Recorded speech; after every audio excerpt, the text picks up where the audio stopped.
Hello बच्चों, let's see the following question. Question है explain why changes in the regulation of developmental genes may have played such a large role in the evolution of new form। तो इस question का की concept है हमारा gene expression और regulation of developmental gene. So regulation का मतलब क्या है? तो यहाँ पे हम डिसाइड कर सकते हैं, यानी एक मैकेनिज्म को ऑन या ऑफ करने का एक पावर होता है, रेगुलेशन पावर। सो डेवलपमेंटल जीन्स क्या होता है?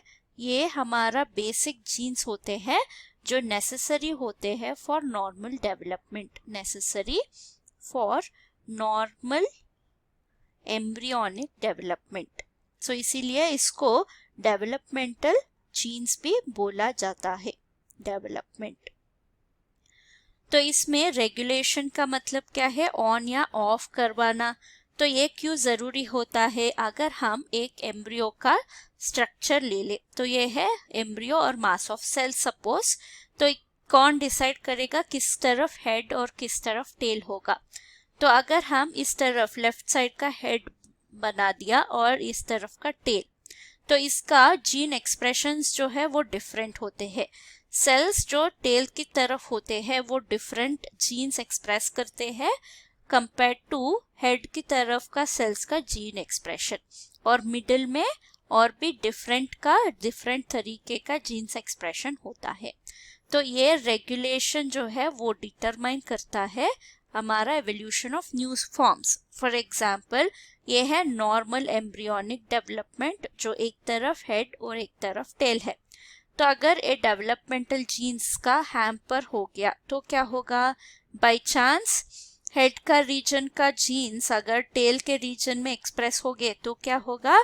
दोनों तरफ टेल ही प्रोड्यूस हो जाएगा। इसकी वजह से हमें क्या फायदा मिलेगा? तो ये ऑर्गेनिज्म है ये कभी भी डेवलप नहीं हो सकता क्योंकि इसमें हेड नहीं है, नर्वस सिस्टम एब्सेंट है।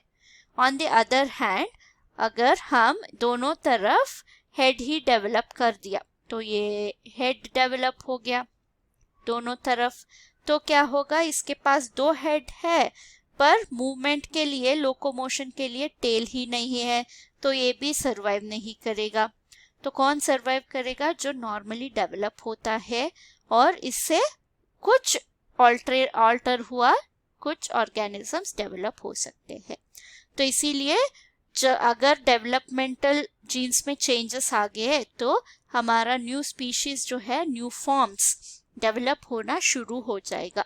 तो अगर टेल के रीजन का जो जीन्स है वो हमारा मिडिल रीजन में आ गए तो क्या होगा? यहाँ पे भी एक एक्स्ट्रा टेल प्रोड्यूस हो जाएगा, इससे न्यू फिनोटाइप जो है वो प्रोड्यूस होता ही जाएगा। तो ये है था हमारा answer. Hope you have understood the concept. Thank you and all the best.